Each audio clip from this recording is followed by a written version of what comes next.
the city you consider as home is never so attractive as when you return to it after long and difficult times in other parts of the world. My name is Dr. John Watson.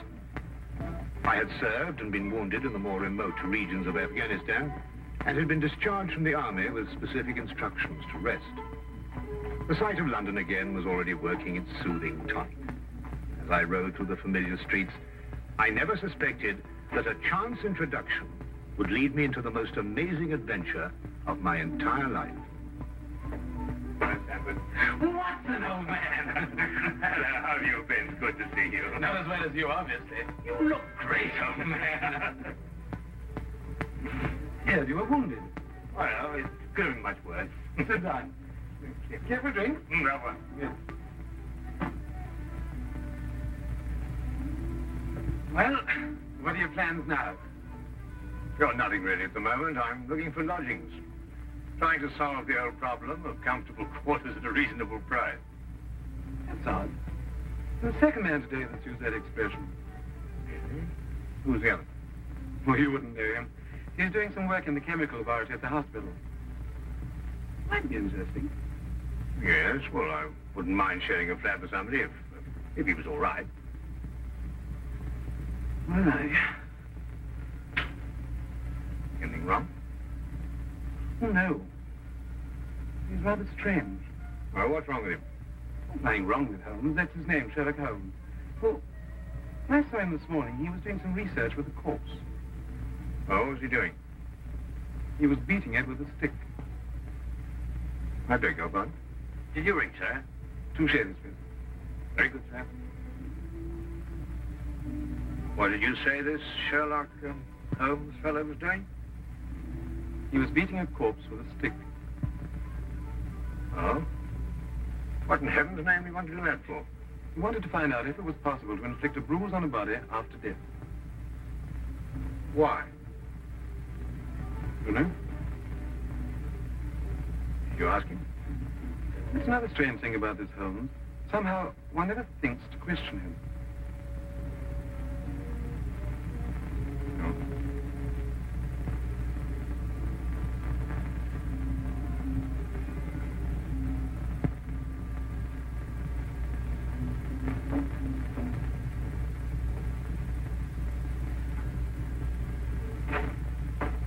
It works. It really works. You realize you've just entered the greatest chapter in the history of forensic medicine. You're Dr. Watson. Yes, I am. What works? Foolproof test for hemoglobin. You realize what this means, of course. No, I don't. You must be Sherlock Holmes. It will create a revolution in criminal investigation. Yes, I'm Holmes. How did you know I was Watson? Because you've just come back from Afghanistan. How do you do? How you do? How did you know I just come back from Afghanistan? Well, it's written all over you. The problem has generally been that a man is suspected of a crime months after the crime is committed. Then when they find bloodstains on objects of clothing, they can't be sure if it's blood, mud, or rust stains. But this solves the whole thing, of course. Oh, of course. Of course. Stanford told me you're looking for someone to share a flat you'd found. You know, if this test had been in existence a year ago, it would have meant that von Bishop of Frankfurt would most certainly have been hung. And that goes for Mason of Bradford, Muller, and O'Fay, naturally. Naturally. Who are these people? Did you know, I'm delighted to meet you, Watson. I think you'll like the flat. It's in Baker Street, by the way. Oh, we could pop round this afternoon and have a look at it if you care. Yes. Oh, yes, rather. I'd like that. Good. Did you mind if I play the violin? No, go right ahead. No, I don't mean now. I mean when we're sharing the flat. Oh, no, of course not. I like a bit of good music. Oh, good. I'm not very good. Oh. Tell me, Holmes, Yes. how do you know I just got back from Afghanistan? Well, it's obvious. Now, that's what you said before. It's a bit obvious. You're a doctor, that much we know. But with the air of a military man, therefore an army doctor. You've acquired a sunburn. I know it's not your natural color because your wrists are white. Your eyes tell me that you've recently been ill. I'd say some sort of tropical fever. You use your left arm stiffly as though you've sustained a wound. Now the problem becomes, where would an army doctor have contracted a fever, sustained a wound? The answer, my dear Watson, is in the present campaign in Afghanistan, naturally. Naturally. Of course, it's obvious. Naturally. We examined of the rooms at 221B Baker Street that afternoon and promptly moved in on the following day. I had, at this point, known Sherlock Holmes for only 24 hours. But the man's fantastic powers of perception, coupled with the almost unpredictable personality I'd ever encountered, kept me in a state of constant surprise when I wasn't being shocked. It was unbelievable, the things he knew and the things he didn't know. Oh, really, my dear Holmes? You mean to tell me you didn't know that the Earth moved round the sun? Really? But every school child knows that. Well, now I know it, too. And I shall promptly proceed to forget it. But why? Yes, why? Why should I remember it? Well, because it's a natural phenomenon. Well, is it important? Does it affect us? If you told me the Earth went round the moon, would it make any possible difference to our way of life? Well, put it that way, no. Then it's useless information, and I shall do my best to forget it. I advise you to do the same. At times, I thought the man was joking and simply having a bit of fun at my expense. But I soon learned that he was in dead earnest. I also, unknown to him, made a brief classification of the man's knowledge. Literature? Nothing. Philosophy? Nothing. Astronomy? Nothing. Politics? Disinterested. Botany? He knew everything there was to know about poison and absolutely nothing about practical gardening. Chemistry? Profound. Sensational literature? Without question, Sherlock Holmes knew the details of every horror perpetrated in the last 100 years.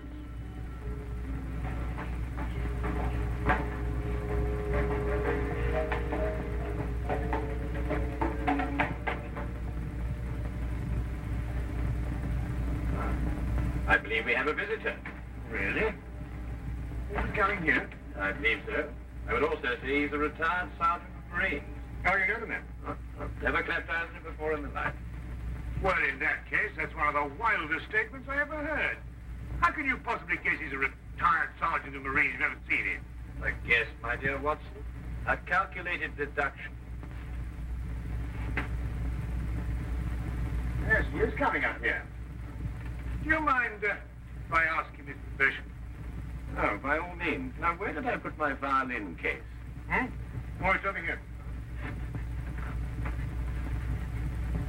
There you are. Ah, my old friend. Come in. Excuse me, gentlemen. I have a message here from Mr. Sherlock Holmes. Thank you.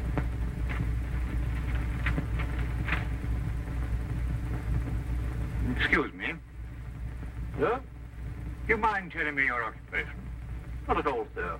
I'm a civil servant employed by the police department. Thank you. I just wondered. Not at all, sir.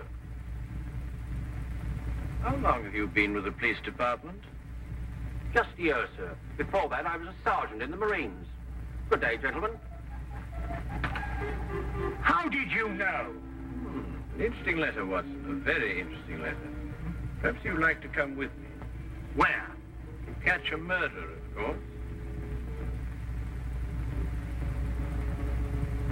Of course.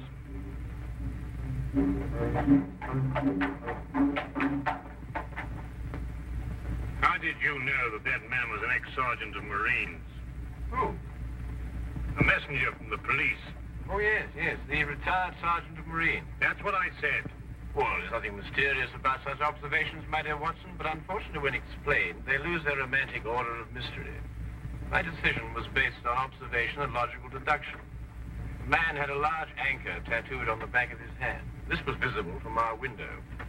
I admit I didn't notice it at the time, but since you mention it, I think there was an anchor. Oh, there was indeed. He also wore regulation sideburns, had a slight nautical roll. Thus, I judged him a Marine. Oh, guess, I grant you, plenty of refinement of guesses one makes every day. Don't be so disgruntled, Watson. Test your own powers of observation. We are entering the perfect situation.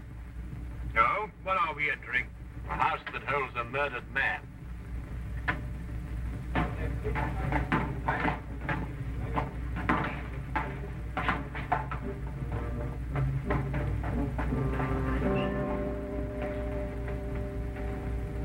Inspector Lestrade inside. Yes, sir. May I have your name, please? Yes, Sherlock Holmes. This is Dr. Watson. Oh, that's quite all right, sir. Inspector Lestrade gave instructions to admit you. Oh, good. Oh, by the way, has the body been removed? No, sir, but the medical examiner's just gone. Oh, thank you. Let's hope they haven't moved things about too much. The police forces of the world seem to have an organized science of messing things about. Oh, I wouldn't say that, Holmes. Now then, move along there, everybody. Move along. There's nothing to see today. I don't know. I swear I don't know. I tried to help him. Don't you believe me? I had to do what I could. It was instinctive. Instinctive for a woman like you to commit murder. That's not true. You know it's not true. I know you hate me, but you can't believe I'd do a thing like this. Yes, I can, and I do. She's a murderess. You know it as well as I. She murdered your brother. It's a lie. Yes, it's a lie. Frank, our story's a lie. The relationship you had with my son was a lie. My son's been murdered. This girl's a murderess. Why she did it, what her motive was, I don't know. They were engaged without my blessing. I can only be grateful that she gains nothing by her crime. Your duty now is to convict her. Just a moment, please.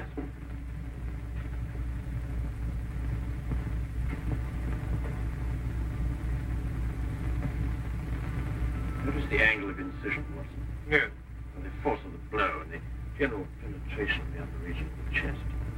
How long would you estimate before loss of consciousness? Well, it's difficult to say. 96 minutes? Oh, between the two. I see. And death? Shortly thereafter. 2 minutes? 3? 3 or 4, I'd say. Thank you, Watson. All right, take him out. Ah, forgive the interruption. I would prefer to have been invited before the body had been moved. I thought you'd be interested, Holmes. Oh, thank you, Lestrade. Well, may I introduce my friend, Dr. Watson, Inspector Lestrade of Scotland Yard? How do you do? How do you know? So you're completely stuck, eh, Lestrade? What do you mean? Well, you thought I'd be interested. Why don't you admit it? You're in a jam. Magnificent cabinet work, don't you think? What you say isn't exactly true, Holmes. I've done you a favor. This is an interesting case. Of course, there are 1 or 2 unexplained details, but I don't believe it'll be long before we're What's clear. your principal problem? There's no motive. I found this girl with a knife in her hand. My brother lying dead on the floor. I found Peter on the floor. I tried to help him By stabbing him? by removing the knife. Anybody would have done the same thing. I loved him. Oh, my dear young lady, there's no cause for you to alarm yourself. No one's accusing you of, well, of what happened. This would be a clear-cut case if only she had a reason for murdering. There happened to be a policeman outside the house during the murder, and he said that no one came in except her. Well, what about the others? Who benefits by her death? Well, no one. The estate was left in such a way that if he died before he married, everything went to charity. My dear Inspector Lestrade, he didn't die before he married. This young lady and the man whose body was carried out of here had been married for at least a week. In the event of his death, I imagine everything passes to her.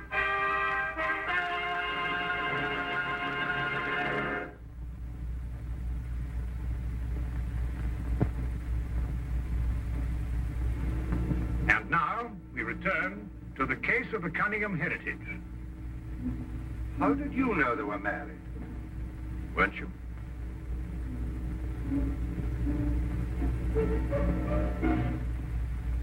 Yes, a week ago. Then you do benefit by my brother's death. You're his heir. I don't know if I am or not. I only know I didn't kill him. I swear I didn't.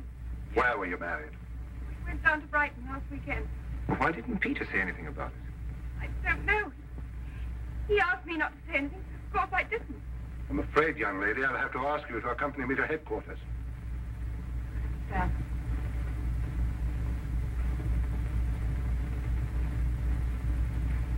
The Inspector, I think I should tell my mother. Oh, yes, of course. Tell me, Holmes, how did you know they were married? Well, the man's hands had the remains of a sunburn and the fading marks of a narrow ring, but not as yet that indentation of the finger a ring generally leaves. A weekend in the sun at Brighton explains the whole thing perfectly. I didn't notice these things. Yes, I know. The young lady's hands were also sunburned, and to the same degree. Then the case is solved. Yes, it would appear so, wouldn't it? What are you looking for? Now, do you see that? What? Here, use this. Well, that's only the cut in the carpet. Yes, but it's a fresh one. Yes, but what does it mean? That's a good question. You'll stop looking for clues now, Holmes. Ah, you've solved the case, then? Completely. Oh, splendid. Seems this girl had a record. 9 months in the woman's prison in Holloway, from the 21st of February, 1892, to the 21st of November, 1892. She's employed as a governess and convicted for stealing £300 from her employer. It's quite true. I knew you'd find out sometime. I made a mistake 5 years ago, but I paid for it. But Peter knew all about it before we were married. I never tried to hide it from him. You didn't know what else you had in mind. I had nothing else in mind except that I loved him. I'm afraid I must ask you to go with the officer, miss. Rather, madam.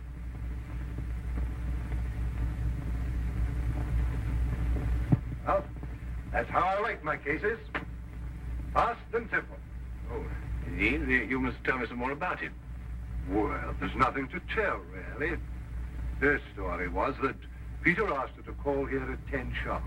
She arrived, found the door open for her, came in here and found him writhing on the floor with a knife in his chest.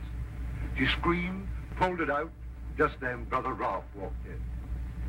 Peter died without saying another word. So she stabbed him for the inheritance and was caught in the act. Simple. Well, holding off the law. Couldn't be simpler, could it, Watson? I still think it's a tragedy. Yes, but my job, Dr. Watson, we run up against it all the time.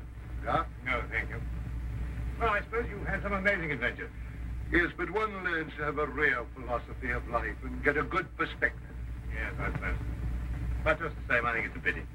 Just another case of a clever girl being too clever. The clever girl who intended to murder her husband certainly chose the most stupid possible way to commit the crime. What was that? Well, what's this? Checkbook. Oh, amazing deduction, Lestrade. Look. So Peter Cunningham drew a check for £1,000. 6 weeks ago, and 5 weeks ago, and 4, and 3, and 2, and that's all. Well? They're drawn to cash. Well, I don't get your point. He was a very rich man. What? A great deal of cash. It was his own money. I suppose he could do what he liked with it. You may have hit the proverbial nail, Lestrade. Now, look here, Holmes. You're trying to start something that just doesn't exist. You think so?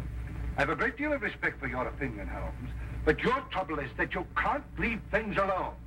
If there isn't a mystery, you have to make one, or you're not happy. You're right, I'm not happy. There are marks on the carpet indicating a struggle. The man whose body was carried out of here was over 6 feet in height.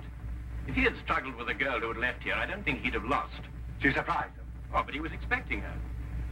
That's her story. I say she sneaked up on him. What, had stabbed him in the chest? How do you sneak up on someone and stab him in the chest, Lestrade? Now, look here, Holmes. You're trying to start something, and I just won't stand for it. That girl's a jailbird, and she's guilty, and she's going to hang. And that's the end of the case. I see Inspector Lestrade is up to his usual mental gymnastics, trying to hammer square pegs into round holes. Well, it's been a great pleasure meeting you, Inspector. I warn you to keep away from that man, Holmes, or you'll be insane in less than a week.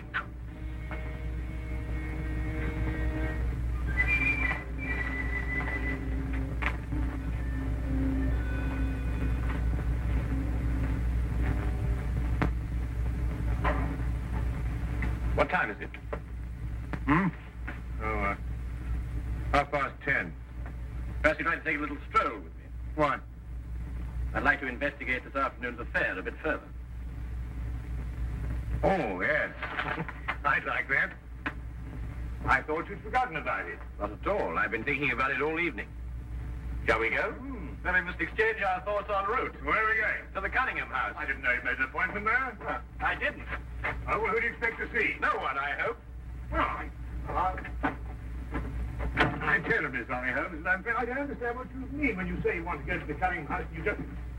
You can't do that. What?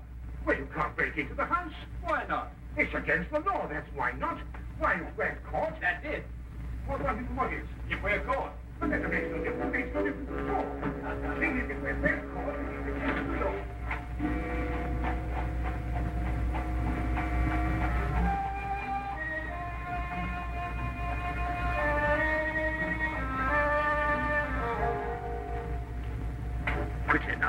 But look, Holmes, we can't... Come on.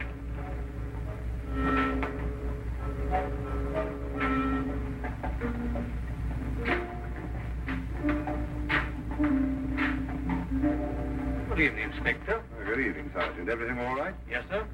I just thought Sherlock Holmes might have dropped by. Where'd you get the key?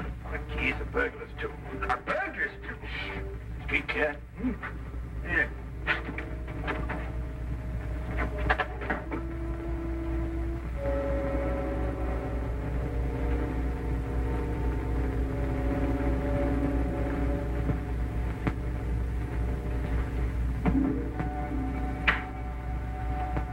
How do you know he's out? Because I had a spy watching the house. Go through that cabinet.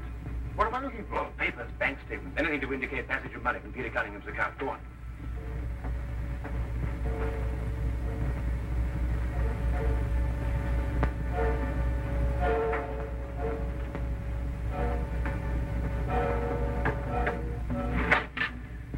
It's absolutely ridiculous. Looking for something and you don't know what in order to catch somebody and you don't know who. Quite ridiculous. Nothing over my side. Keep looking. Who do you think's got it? Whatever it is we're looking for. Why did Peter Cunningham try to hide the fact of his marriage? A week or a month put the main indifference as far as his mother was concerned. She would never have consented to his new bride anyway.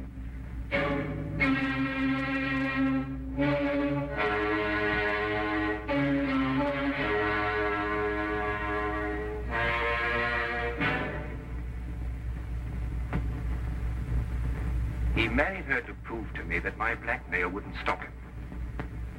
And then he withheld the fact in order to give me 1 week to clear out of the country before he exposed me. The money he paid you went to buying up your promissory notes. I was being pressed, Mr. Holmes. My brother's engagement to a jailbird gave me a perfect opportunity to extract a little money from him. In fact, if he hadn't been such a bullhead, it would have gone on for quite some time. The jailbird, as you put it, makes the perfect murder suspect. Perfect, Mr. Holmes. And you and Dr. Watson make perfect burglary suspects. When I report your death to the police, they can't possibly blame me for defending the sanctity of my home.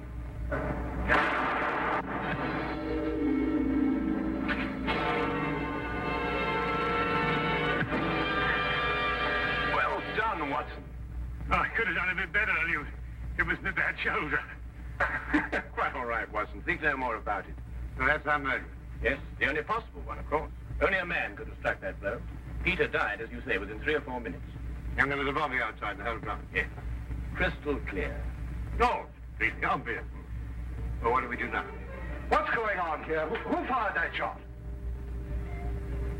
We will sit with the good inspector. And with the aid of our evidence, a bit of logic, and a few simple diagrams, we will endeavor to convince him that night follows day and that 1 and 1 inevitably makes 2.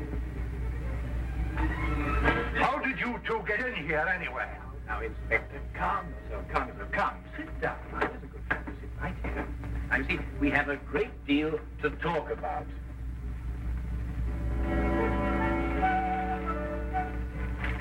Also present with Inspector Lestrade was Dr. John Watson and a personal friend of the inspector's, Mr. Sherlock Holmes. Ridiculous. It's fantastic. This isn't the way it happened at all. This will revolutionize investigation, Watson. This whole account is a lie. Fingerprints, Watson. That's the coming thing. No nonsense.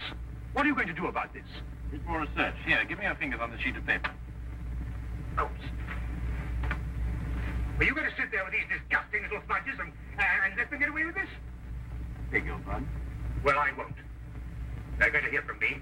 Brilliant Inspector Lestrade, indeed. Why, it took you 3 hours to convince that bonehead. I don't know. Never in mind his life by her. I tell you with innocence.